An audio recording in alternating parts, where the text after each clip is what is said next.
There is a moment in the life of every empire when the map it carries no longer matches the territory it claims to govern. The lines on the map remain bold and confident. The territory, indifferent to cartographic ambition, has quietly rearranged itself. The United States is living through that moment right now in the Persian Gulf, holding a strategic map drawn in the 1990s, printed with the confident ink of unipolar dominance, and pressing it against a region that has spent the intervening 3 decades reorganizing itself around a set of realities that map was never designed to accommodate.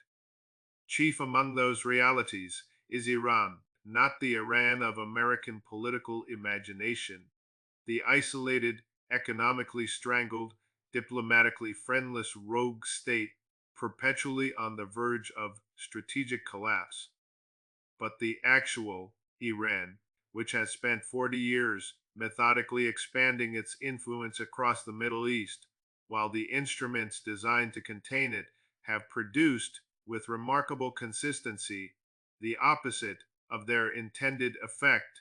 Before we go further, if you are watching this and you want the analysis that the establishment's preferred outlets are structurally unable to deliver, subscribe to this channel right now and turn on your notifications. What follows is not a recitation of official positions. It is an honest examination of power, where it actually sits, where it is genuinely moving, and what the distance between the official story and operational reality means for the world. The rest of us have to live in. The question framing this analysis, can the United States stop Iran's expanding influence in the Gulf, deserves an honest answer before we spend any time on the evidence. And the honest answer, evaluated against 40 years of operational record, is this: no, not through the instruments currently being applied, not through the strategic framework currently governing American policy, not through a sanctions regime that has hardened Iran's alliances rather than broken its will, not through a military posture that has spent decades projecting dominance into a theater where Iran has spent those same decades building the specific capabilities designed to make dominance prohibitively expensive. The United States cannot stop Iran's expanding influence in the Gulf through the tools it is using, because those tools have been tried consistently for 4 decades, and Iran's influence today is broader, deeper, and more institutionalized than it was when those tools were first deployed. That is not an ideological position. It is the straightforward reading of the operational record, and it is the starting point for any analysis serious enough to be useful. The thesis of everything that follows is this: Iran's expanding influence in the Gulf is not the product of Iranian aggression or American weakness in isolation. It is the product of a strategic environment that American policy choices helped construct, Iranian strategic patience systematically exploited, and a shifting global order progressively legitimized. Understanding that environment clearly without the filter of establishment framing is the prerequisite for understanding what is actually at stake, what is actually possible, and what the consequences will be for the world beyond the Gulf when the reckoning arrives. Let us establish precisely what Iranian influence in the Gulf actually looks like in operational terms, because the establishment's presentation of this question oscillates between minimization and hysteria without ever settling on the accurate accounting that strategic clarity requires. Iran's influence architecture across the Gulf and the broader Middle East is organized around what analysts call the axis of resistance, a network of state and non-state actors connected to Tehran through a combination of ideological alignment, material support, operational training, and shared strategic interest in resisting American and Israeli power in the region. The components of this network are specific, active, and collectively formidable. Hezbollah in Lebanon is the most sophisticated, a political party, a social services provider, and a military force that possesses a precision missile inventory estimated in the tens of thousands, a combat experienced officer corps shaped by decades of operational activity, and a strategic relationship with Iran that has survived every Israeli and American effort to sever it. The Houthis in Yemen, the movement that Western governments spent years dismissing as a marginal tribal force, have demonstrated the capacity to strike targets hundreds of miles from their territory with sufficient precision and volume to disrupt global shipping lanes, threaten Gulf state infrastructure, and impose costs on American naval operations that no serious analyst predicted from a non state actor with limited conventional resources. The popular mobilization forces in Iraq represent an institutionalized Iranian influence channel embedded within the formal security apparatus of an American allied state, a development of staggering strategic irony, given that the American invasion of Iraq in 2003 was the single event most responsible for creating the conditions in which that embedding became possible. Syrian military and political structures we built with Iranian and Russian support after the near collapse of the Assad government have provided Iran with a land corridor connecting its territory to Lebanon and the Mediterranean coast. The strategic geography of Iranian power projection into the Levant made physical and durable. And across the Gulf itself, Iranian naval and missile capabilities have transformed the Strait of Hormuz from an American-dominated waterway into a genuinely contested space where Iranian fast attack craft, shore-based anti-ship missiles, submarine forces, and drone inventories have imposed a new operational calculus on any force that contemplates action against Iranian interests. This network did not materialize from nothing. It was built, piece by deliberate piece, over 4 decades of Iranian strategic investment, guided by a coherent vision of regional influence that survived multiple Iranian governments, multiple American administrations, multiple Israeli military campaigns, and the most comprehensive sanctions regime applied to any nation outside wartime conditions. The consistency and durability of that strategic vision, its survival across political transitions, economic shocks, and direct military pressure, is itself an important data point that Western analysis has persistently underweighted. To understand why Iranian influence has expanded rather than contracted under sustained American pressure, we must strip away the narrative of Iranian irrationality and examine the historical architecture that produced the current strategic environment, because the expansion of Iranian influence is not despite American policy. In critical respects, it is because of it. Begin with the foundational rupture that every honest analysis of this region must acknowledge. In 1953, the United States and Britain orchestrated the overthrow of Iran's democratically elected Prime Minister Mohammad Mossadegh, whose principal offense was insisting that Iranian oil revenues benefit Iranians rather than Western oil corporations. The CIA's Operation Ajax installed the Shah, a pliant autocrat whose Savak secret police maintained order through methods that Washington preferred not to examine too closely, because the stability they produced served American strategic interests in the Cold War calculus. For 26 years, the Shah served as Washington's regional anchor. When the Iranian Revolution of 1979 swept him from power, the American establishment experienced it as a betrayal, a bewildering act of irrational hostility from a nation that should have been grateful for American support.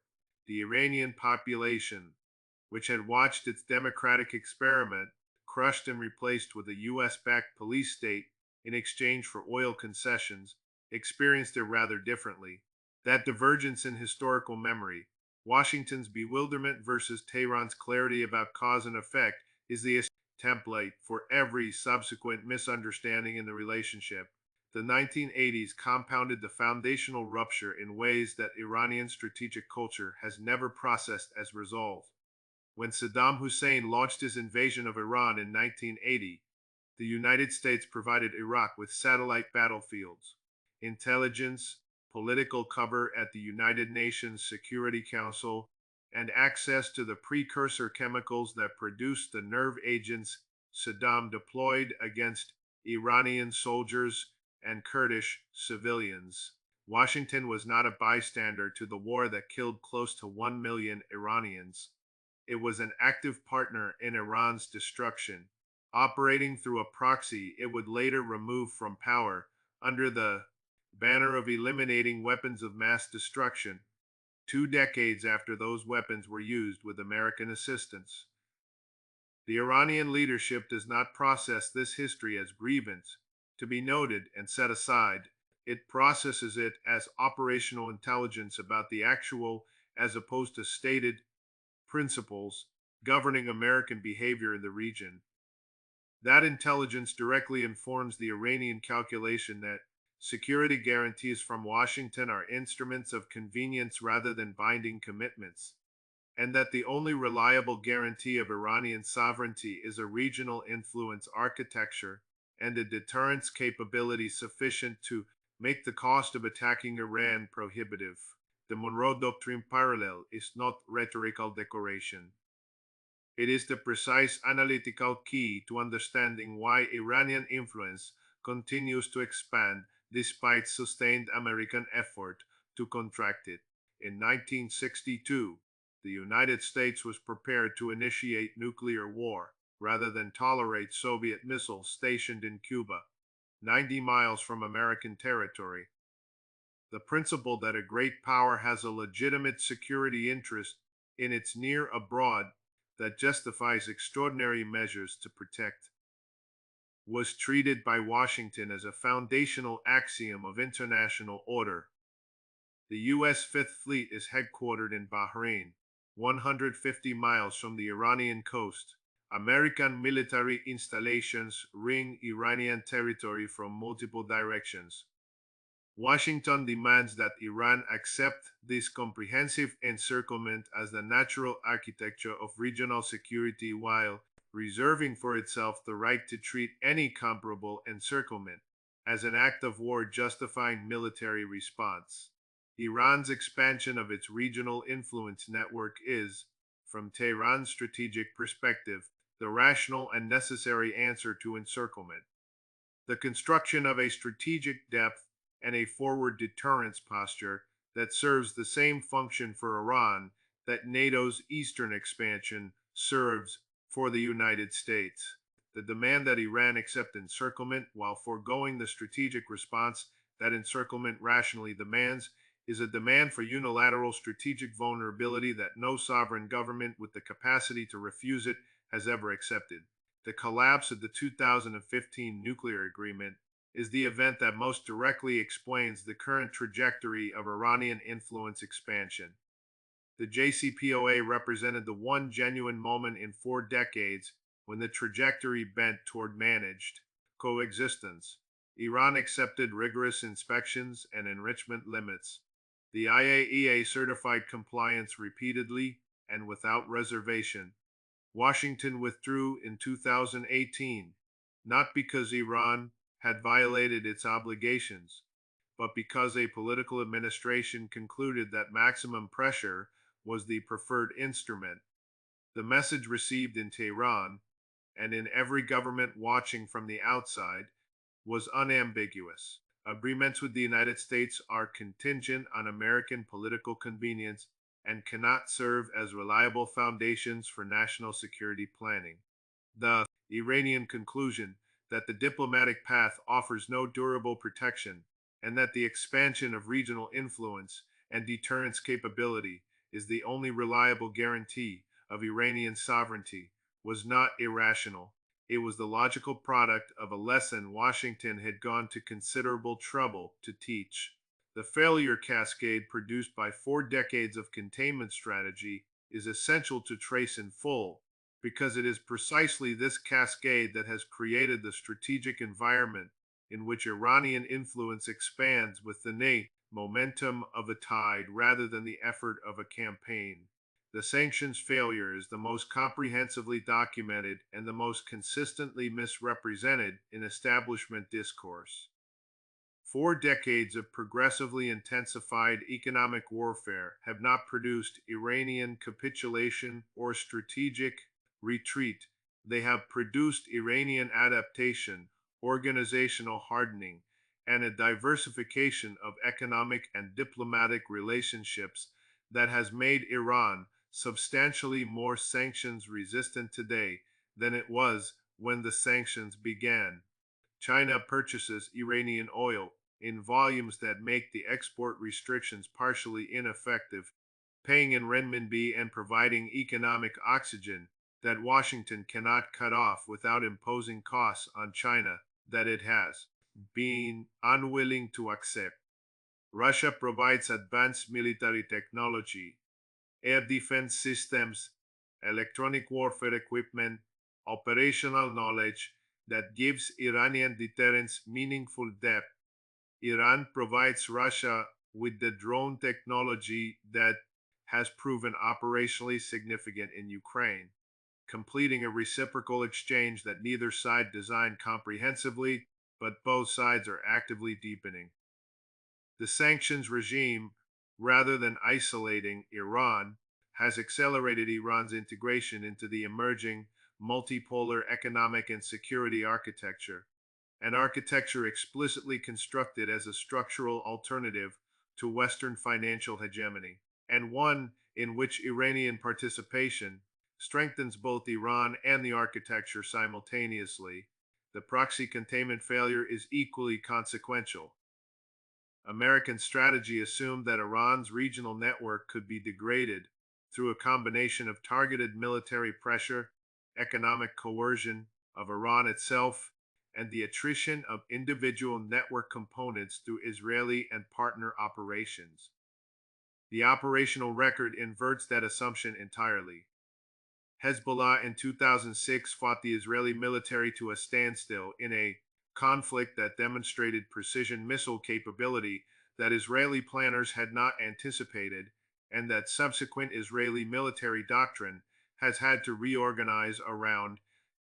The Houthis in Yemen, equipped with Iranian missile and drone technology, have disrupted global Red Sea commerce in ways that no Western military analyst predicted possible, from a movement that Western governments barely recognized as strategically relevant a decade ago. The popular mobilization forces in Iraq, far from being degraded, are institutionalized within Iraqi state structures in ways that make their removal politically impossible without collapsing the Iraqi government that American forces spent 2 decades and trillions of dollars attempting to construct. Every major Western military operation designed to contain or degrade Iranian proxy capability has produced a network that is more capable, more experienced, more institutionalized, and more deeply embedded in regional political structures than the one it was designed to eliminate. The operational record is unambiguous, and the analytical conclusion it demands is one that the establishment has shown a consistent unwillingness to draw. The moral authority collapse is the failure that determines how the rest of the world reads the contest for Gulf influence, and whose side the arithmetic of global alignment ultimately favors.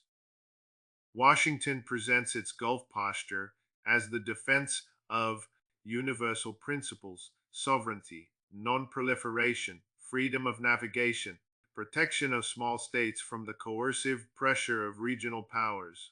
Each principle disintegrates on contact with the selective manner of its application. The U.S. demands Iranian nuclear compliance, while providing advanced nuclear cooperation to states that have never signed the Non-Proliferation Treaty. It invokes the sovereignty of Gulf states while maintaining relationships with governments that have never conducted a genuinely free election. It demands freedom of navigation in waters where it maintains a naval presence that Iran experiences as a standing threat to its own coastal sovereignty. The Global South has not failed to notice the selectivity. Saudi Arabia normalizing relations with Iran through Chinese mediation. the largest Arab state in the region conducting its most consequential diplomatic realignment through the agency of Washington's principal strategic rival, is the most direct possible expression of that notice. It announced to every government in the region and beyond that American leadership of Gulf diplomacy is no longer assumed to be either necessary or inevitable. The narrative that Washington has constructed around its capacity to manage Iranian influence is now collapsing against the visible evidence of operational reality, and the gap between the story and the facts has become wide enough that the establishment's ability to maintain it is itself a significant strategic question. The official story is one of a coherent containment campaign, sanctions squeezing Iranian resources, military presence deterring Iranian adventurism, diplomatic coalitions isolating Tehran from the international community. In this story, Iranian influence is extended at great cost and exists in constant danger of reversal by sustained American pressure. Now, observe the territory the map is supposed to describe. Iranian aligned forces have disrupted global shipping. From Yemen, Iranian backed political movements govern or co govern in Iraq, Lebanon, and Gaza. Iranian diplomatic relationships with Russia, China, and an expanding list of global South nations have never been deeper or more institutionalized. The Saudi-Iranian normalization, mediated by China, bypassing Washington, has been followed by a regional diplomatic thaw that Iran's regional influence has benefited from, rather than been threatened by. Hezbollah's missile inventory has grown, not shrunk, through every Israeli campaign designed to eliminate it. The Houthi movement controls more Yemeni territory, and more strategic coastline than it did before the Saudi-led American-backed military campaign against it began. The gap between the story of successful Iranian containment and the operational reality of Iranian influence expansion is not a matter of interpretation or ideological framing. It is a matter of arithmetic. The technology dimension of this narrative collapse connects the Gulf power struggle directly to the economic conditions of people living thousands of miles from the Strait of Hormuz. South Korean and Taiwanese semiconductor supply chains, global shipping insurance markets, European energy prices, American defense procurement costs, all of these are being shaped in measurable and documented ways by the ongoing contest for Gulf influence. Iranian backed disruption of Red Sea shipping has added billions of dollars in rerouting and insurance costs to global trade. The defense expenditure required to sustain American naval operations against Houthi interdiction, burning through interceptor missiles worth millions of dollars each to defeat drones worth thousands, represents a cost exchange ratio that, sustained over time, imposes real fiscal pressure on defense budgets already stretched across multiple theaters. These are not abstract geopolitical observations. They are the direct economic consequences of a Gulf influence contest that the establishment presents as a distant regional problem, while its costs accumulate in the economic conditions of ordinary people in countries that have no bolt in its conduct. The global reckoning triggered by Iran's expanding influence extends across every dimension of the emerging international order, reshaping alignments and accelerating transitions whose consequences will define the strategic landscape of the coming decade. China's position in the Gulf influence contest is simultaneously the most consequential and the most carefully managed dimension of the emerging multipolar dynamic. Beijing brokered the Saudi-Iranian normalization, a diplomatic achievement that Washington could not have engineered and did not anticipate. That achievement was not accidental. It was the expression of a deliberate Chinese strategy of positioning itself as a credible, non coercive alternative to American diplomatic leadership in a region where American methods have produced a consistently documented record of instability. China purchases Iranian oil, invests in Iranian infrastructure through the Belt and Road Initiative, and participates in joint naval exercises with Russia and Iran. in Gulf waters, not because Beijing seeks military confrontation with the United States in the Gulf, but because it seeks a Gulf in which no single external power exercises the kind of monopoly control over energy infrastructure and shipping lanes that would make Chinese energy security permanently contingent on American goodwill.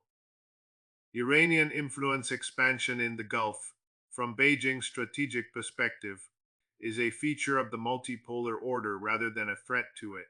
As long as that influence does not produce the kind of military conflict that closes the strait and devastates the global economy that Chinese prosperity depends upon. Russia's alignment with Iran in the Gulf power struggle reflects a structural convergence of interest that goes beyond tactical cooperation. Both states have been subjected to comprehensive Western sanctions. Both have concluded that the American led unipolar order must give way to a multipolar arrangement in which regional powers govern their own neighborhoods without external veto. Russian military technology flowing to Iran strengthens Iranian deterrence against the American action that would remove one of Russia's most important strategic partners. Iranian drone technology flowing to Russia has already demonstrated its operational value in Ukraine. The relationship is reciprocally reinforcing and actively deepening, and its depth is now great enough that American pressure on either party strengthens rather than weakens the bond between them. This is the strategic blunder of historic proportions that the architects of simultaneous maximum pressure campaigns against Russia and Iran failed to adequately model. Applying existential economic pressure to two states simultaneously does not weaken both. It creates a community of strategic interest between them, whose combined resilience exceeds the coercive capacity directed at either. The global South nations, India, Turkey, Saudi Arabia, the UAE, Brazil, Indonesia, are watching the Gulf power struggle and making calculations that will determine the alignment architecture of the next 20 years. These nations are not ideologically committed to either side of the American-Iranian contest. They are making rational assessments of where the trajectory of power is running, what the cost of alignment with either side actually is, and what arrangement best serves their national interests in a transitional period whose outcome is not yet determined. The answer they are arriving at, expressed through trade, agreements, diplomatic postures, and the quiet accumulation of hedging relationships, is that automatic alignment with the American position in the Gulf is no longer the obvious cost-free choice it appeared to be during the unipolar moment. Saudi Arabia joining BRICS while maintaining its American security relationship is the clearest single expression of this hedging logic. It is not a decisive pivot away from Washington. It is the construction of strategic optionality, the preservation of the ability to operate on both sides of the emerging divide as the transition completes itself. The direct consequence for the ordinary person watching this analysis arrives through the Strait of Hormuz, through the Red Sea, and through the global energy and supply chain architecture that both waterways support. Iranian influence over the Houthi movement in Yemen has already demonstrated that disruption of Red Sea commerce is achievable at costs Iran and its partners can sustain, and that the West finds genuinely expensive to counter. Iranian influence over the strait itself, the naval capabilities, the shore-based missiles, the mining potential, the fast attack swarm doctrine represents a credible capacity to impose an energy price shock on the global economy whose magnitude would dwarf the 1973 oil embargo in a world far more dependent on continuous energy supply than 1973's was. These consequences are not hypothetical modeling exercises. They are the operational expression of the influence Iran has. Spent 40 years building influence that translates with direct and measurable effect into the price you pay at the gas pump, the cost of the goods on the shelf, and the economic conditions your children will inherit. We are standing at the twilight of the strategic framework that has governed Gulf power since American influence filled the vacuum left by British imperial withdrawal in the late 1960s. The framework in which American power set the terms of regional order and Iranian influence was treated as the primary threat to be contained within those terms. The long shadows of that framework are stretching across the water, and in the gathering dark, a new architecture is assembling itself from the components of the old one's failure. The United States faces a binary choice in the Gulf power struggle that the accumulation of operational failure has made more stark and more urgent with every passing year.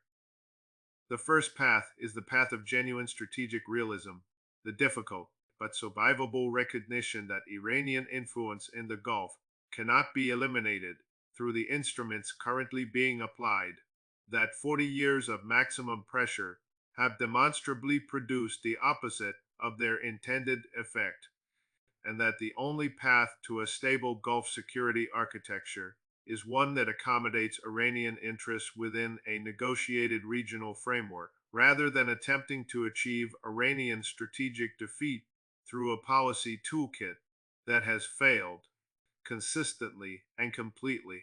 This path requires offering Iran the verifiable security guarantees and the economic normalization that might make the continued expansion of its influence network strategically unnecessary. Treating Iran as the significant regional power it manifestly is, rather than the rogue state perpetually on the verge of collapse that American policy has repeatedly insisted it must become. This is the path of strategic humility. It demands that powerful institutions acknowledge that their preferred instruments have failed and that their strategic map no longer matches the territory. Those are demands that powerful institutions resist with extraordinary tenacity. But the path exists, and it is the only one that leads somewhere other than a confrontation nobody is positioned to control. The second path is the one that institutional momentum, political incentive, and the accumulated cultural assumptions of the American foreign policy establishment have made the default choice: more sanctions, more carrier deployments, more covert operations, more coalition building against an Iran whose influence expands regardless of each of these measures, because the measures themselves have repeatedly failed to address the conditions that make Iranian influence expansion strategically possible and regionally welcome. This is not a strategy, it is the inertia of an imperial system that has confused the continuation of activity with the exercise of strategy, and that applies familiar instruments because the institutional cost of acknowledging their failure is higher within the system's political economy than the cost paid by others of continuing to apply them. Tragically, every signal from Washington's institutional structure suggests the second path is the one being walked by default. The defense industry's structural incentives favor sustained military engagement over diplomatic resolution. The think tanks and media infrastructure that shape elite opinion have spent decades constructing a worldview in which Iranian influence is inherently illegitimate and its containment is inherently necessary. Regardless of the operational record of containment attempts, the political system rewards toughness and penalizes what it frames as concession. The people within these structures, however capable individually, are operating with a strategic map that no longer matches the territory, and the system has not yet generated the institutional capacity to replace it with one that does. History does not grade on a curve. It does not reward effort expended in service of a failed strategy. It does not distinguish between the sincerity and the effectiveness of the instruments deployed. It cares only about the operational record, about what actually happened, what the consequences were, and which assessment of the situation proved accurate when measured against subsequent events. The operational record in the Gulf is clear. Iranian influence has expanded across every theater where the United States has applied instruments designed to contract it. The containment strategy has failed by the only measure that matters, the one that asks whether the situation it was designed to prevent has been prevented. It has not, and the world is reorganizing itself around that failure with an acceleration and a clarity that the establishment's preferred framing is no longer able to obscure. The Gulf power struggle is telling you something that the noise of official discourse is designed to prevent you from hearing clearly. It is telling you that the post Cold War order, the order in which American power set the terms and Iranian influence was managed within them, is ending. Not because Iran has become stronger than America in any absolute sense, but because the instruments of American power have been applied so consistently, so broadly, and with such consistently counterproductive results that the strategic environment they were designed to shape has moved decisively in the direction they were designed to prevent. That is the honest accounting of what is happening in the Gulf. Right now, it is the accounting that this channel exists to deliver. If this analysis has given you a clearer and more honest picture of the actual mechanics of Gulf power, subscribe to this channel, turn on your notifications, and share this video with someone who deserves to understand what is actually at stake. The algorithm suppresses this kind of analysis precisely because it disrupts the comfortable official story, and the only way it reaches the people who need it is if you carry it to them. Leave your answers in the comments below. First, do you believe the United States still has the strategic tools to meaningfully contain Iranian influence in the Gulf, or has the window for effective containment permanently closed? And second, if a genuinely negotiated Gulf security architecture that accommodates Iranian interests is the only realistic path to regional stability, is Washington's political system currently capable of producing it? Write your answers. The debate belongs to you.